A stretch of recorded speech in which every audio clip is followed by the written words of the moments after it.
الحمدللہ زندگی میں ڈسپلن پیدا کرتا ہے. اور ہم اکثر انسان ہمارے چھوٹے دماغ کے ذریعے سوچتے ہیں. ہم سوچتے ہیں کہ اگر یہ اپوائنٹمنٹ بہت مشکل سے ملا ہے, یہ میرا منتری, یہ وزیر, یہ منسٹر میرا کام کرنے والا ہے, تو اپوائنٹمنٹ چکنا نہیں چاہیے, بڑے لیٹ ہو جائے. سب سے بڑا مالک, سب سے بڑا وزیر کون ہے؟ ہمارا خالق اللہ سبحانہ و تعالیٰ.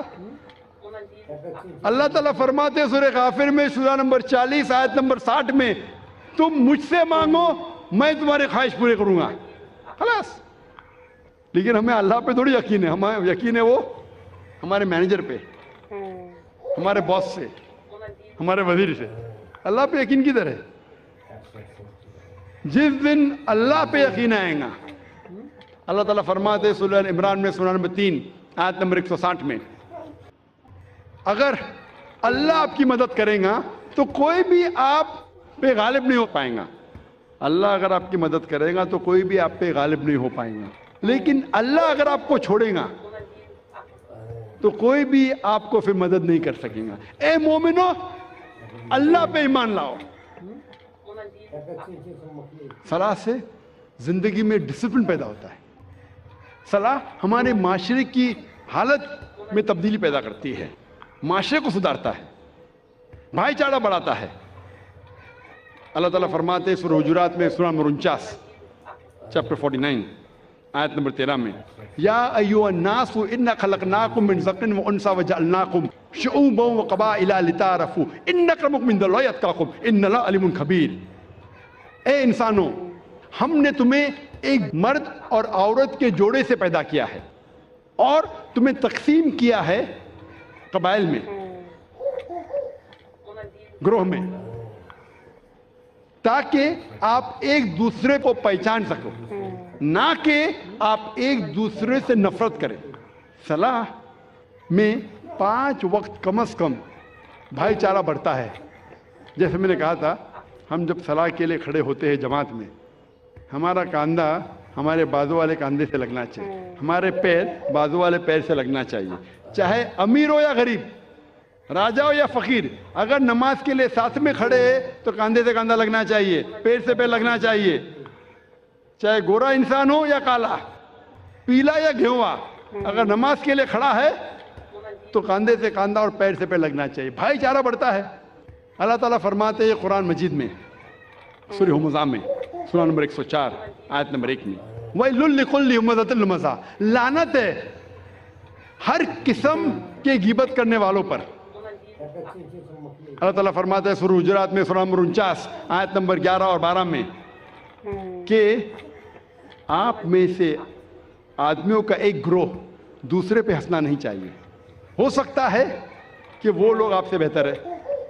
آپ لوگوں میں سے ایک خواتین کا گروہ, عورتوں کا گروہ دوسرے پہ ہنسنا نہیں چاہیے.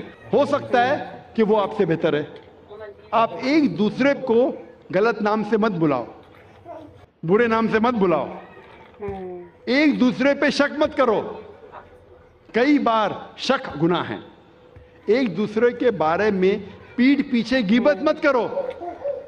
کیا آپ اپنے بھائی کا مرا ہوا گوشت کھانے کے لیے تیار ہے؟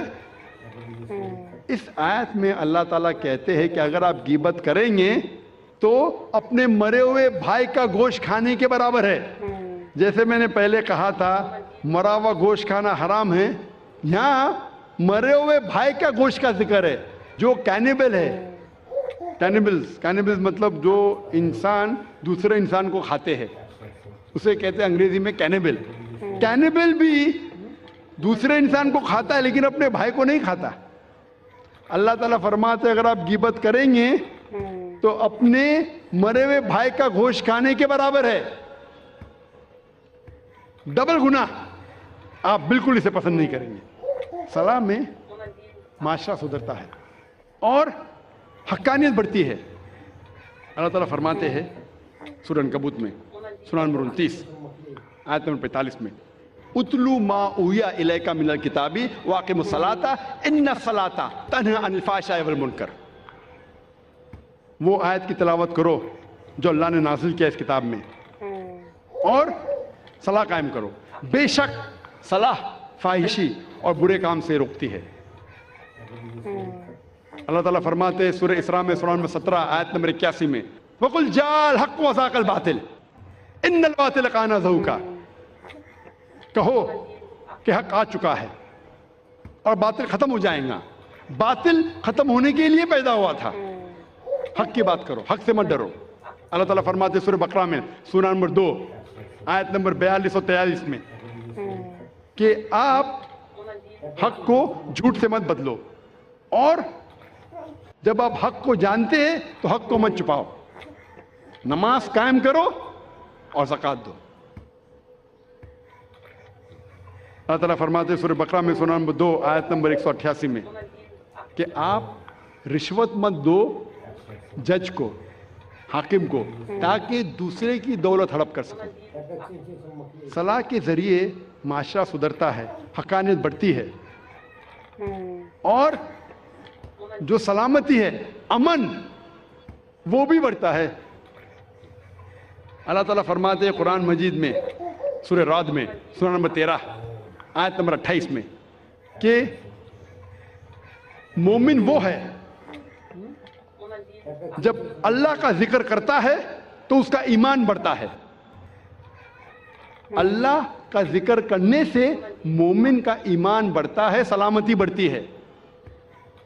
اور اللہ تعالیٰ فرماتے ہیں سورہ بقرہ میں سورہ نمبر 2 آیت نمبر 153 جو آج پروگرام شروع ہونے کے پہلے جو قاری نے اس آیت کی تلاوت کی تھی, اور اللہ تعالیٰ فرماتے وَاسْتَعِینُوا بِالصَّبْرِ وَالصَّلَاةِ إِنَّ اللَّهَ مَعَ الصَّابِرِينَ, کہ اللہ کی مدد مانگو صلاح اور صبر کے ساتھ, بے شک اللہ صبر کرنے والوں کے ساتھ ہے. صلاح پڑھنے کے کئی فائدے ہیں. وقت کی قلت ہونے کی وجہ سے صرف میں چند اور فائدے آپ کے سامنے بیان کروں گا کہ روحانی فائدے کے علاوہ جسمانی فائدے بھی ہیں. بہت سے میڈیکل بینیفٹس ہیں, میڈیکل فائدے بھی ہیں. آج کی سائنس کہتی ہے کہ جب صلاح کے دوران ہم رکوع میں جاتے ہیں, جب جھکتے ہیں رکوع میں, تو ہمارے جسم کے اوپری حصے میں خون زیادہ جاتا ہے. اس سے ریلیکسیشن ہے, بدن کو آرام ملتا ہے, اسپائن سپل ہوتی ہے, اور جو نروز ہے اسپائن کے, وہ نروز میں نرشمنٹ ہوتا ہے خون زیادہ جانے کی وجہ سے. یہ جو رکوع کی پوزیشن ہے, آج سائنس کہتی ہے یہ فلیٹولنس کے لیے بھی اچھا ہے. جب رکوع سے آپ پھر سے اوپر آتے ہیں الرفوع پوزیشن میں, تو خون جو جسم کے اوپری حصے میں جا چکا ہے واپس سے اپنی جگہ آ جاتا ہے, اور بدن میں ریلیکسیشن ہوتا ہے, آرام ملتا ہے. سلام میں جب آپ سجدہ پوزیشن میں جاتے ہیں, سجدہ اپنا فورہیڈ, ماتھا زمین پہ ٹکنا, سجدہ جیسے میں نے کہا تھا صلاح کا ایک اہم رکن ہے. سجدے میں آج سائنس کہتی ہے کہ اس ایٹماسفیئر میں کئی الیکٹروسٹیٹک چارجز ہیں جو ہمارے سینٹرل نروس سسٹم پہ حاوی ہو جاتا ہے, جس کی وجہ سے ہمیں اسپیزم ہوتا ہے, ہمیں بیک ایک ہوتی ہے, کمر میں درد, مسل میں درد, اور اس کو گراؤنڈ کرنا بہت ضروری ہے. جس طریقے سے 3 پن پلگ ہوتا ہے, وہ 3rd پن ہوتا ہے ارتھنگ کے لیے, اسی طریقے سے سجدہ پوزیشن میں there is dominance on the frontal lobe. ذہن کا حصہ جو سوچنے میں استعمال ہوتا ہے وہ frontal lobe. There is dominance of frontal lobe and this پریسیپیٹیشن.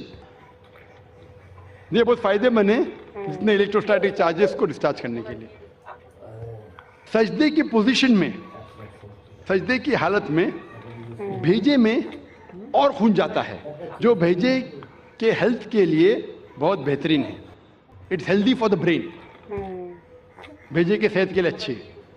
جب سجدے کی پوزیشن میں فیس میں, چہرے کے چمڑی میں خون کا فلو زیادہ بڑھ جاتا ہے, جس سے چمڑی کی بیماری, مثال کے طور پہ فائبروسائٹس, مثال کے طور پہ چل بینڈز ہونے کے امکانات کم ہیں. اور ایک خصوصاً ٹھنڈی کے وقت یہ چہرے کے لیے بہت اچھا ہے. سجدے کے پوزیشن میں there is less chances of having سائنسائٹس. سائنسائٹس بیماری کے بارے میں آپ نے سنا ہوگا, ہیڈ ایک ہوتا ہے. سائنسائٹس